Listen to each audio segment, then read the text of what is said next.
مردم شریف ایران، به خبری که همکنون به دست من رسیده است کاملا توجه بفرمایید. به روح مادرم قسم این روغن دردتو کم میکنه. من قبلا با واکر راه میرفتم اما درد گردن و کتفی که عمون و فرد رو بریده.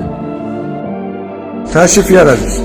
که از دیسک کمر، دیسک گردن، آرتروز، تنگی کانال نخاع، زانوده که استفاده میکنیم و خیلی جوابدهی بالایی داشته. چیه؟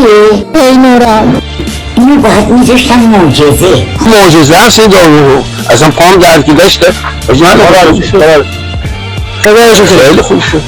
واقعا دردش کم بهتر شما اصلا میتونم بدوم میشه بدوم. آره به نظر من یه ایدئاله، یه مسئول فوق‌العاده است. دیگه نه نیاز به آب درمانی داره، نه ویزیت دکتر، نه عملهای جراحی خیلی ساکت شد. نه اون برای تحصیل می‌کنه. خیلی عملی. این روغن نه تنها مسکنه برای درداتون، بلکه بعد از یک مدت درمان داره.